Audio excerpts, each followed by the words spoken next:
লিখেছেন অজুর পর ক্রিম লোশন ব্যবহার করলে নামাজ পড়া যাবে কিনা। অজুর পর আমরা যদি ক্রিম লোশন তেল ইত্যাদি ব্যবহার করি তাহলে আমাদের পবিত্রতার কোনো অসুবিধা হবে না এবং ওই অজু দিয়ে সালাত আদায় করা যাবে। এটি আমাদের অনেক ভাই বোনের প্রশ্ন।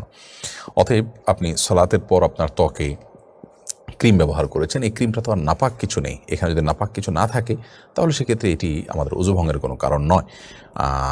এবং সেই সাথে আপনার তেল বা এ জাতীয় যত কিছুই হোক না কেন, এগুলো যদি আমরা ব্যবহার করি সেগুলো আমাদের অজু ভঙ্গের কোনো কারণ নয়। অজু করার পর যদি অজু ভঙ্গ হয় এমন কোনো কিছু করেন তাহলে সেক্ষেত্রে সেটি আমাদের সালাত আদায়ের ক্ষেত্রে প্রতিবন্ধকতা তৈরি করবে, কারণ আমার অজু চলে গেছে, নতুন করে আবার অজু করতে হবে।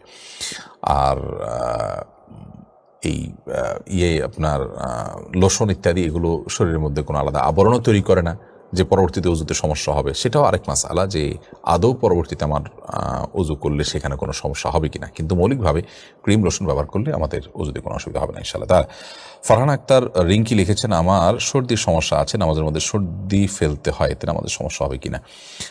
আপনি হাতে কোনো কাপড় বা এরকম কিছু রাখবেন যেটা দিয়ে আলতো করে আপনি পরিষ্কার করবেন, যাতে করে আমলে কাসির হয় এরকমটি বোঝা না যায়, অর্থাৎ নামাজের মধ্যে আপনি নামাজের মধ্যে নাই এমনটি বোঝা না যায়, এত বেশি আপনি অন্য কাজে এঙ্গেজ হবেন না। তাহলে ইনশাআল্লাহ আপনি কি বলে এটাকে আলতো করে শুধুমাত্র একটু পর পরিষ্কার করে নিলেন এবং এতটাই আলতো করে করলেন যে সেটার দ্বারা আপনার মুভমেন্ট করতে হলো, আপনি নামাজে আসেন কিনা এটা নিয়ে মানুষ সন্দেহ করলো, এত বেশি নাড়াচাড়া যেন না হয় এই জন্য খুব হালকার উপরে আপনি এটা পরিষ্কার করলেন, কোনো অসুবিধা নেই, যেহেতু আপনার ওজোর আছে।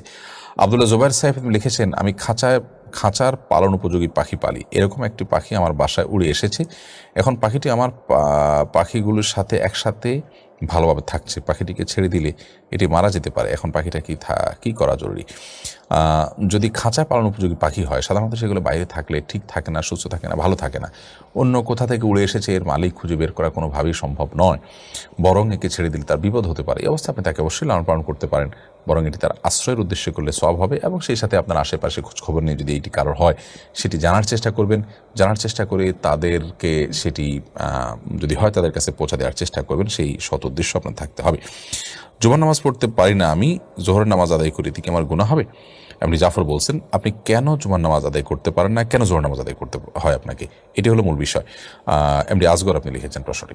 যদি এমন হয় যে আপনি বিদেশে আছেন, যে কোম্পানিতে আছেন, যে জায়গায় আছেন সেখানে জুমার নামাজের কোনো ব্যবস্থা নেই, সেজন্য আপনি জোহর আদায় করতে হয়, তাহলে সেক্ষেত্রে এটা খুবই আপত্তিকর কথা যে আপনি সেখানে কেন থাকবেন, যেই জায়গাতে সালাত আদায় করা আপনার জন্য কঠিন হবে, অসম্ভব হবে, জটিল হবে, এরকম জায়গায় বসবাস করাই মুসলমানের জন্য জায়েজ নয়, বা সেই জায়গায় চাকরি করাই জায়েজ নয় যেখানে আমরা জুমার নামাজই পড়তে পারবো না।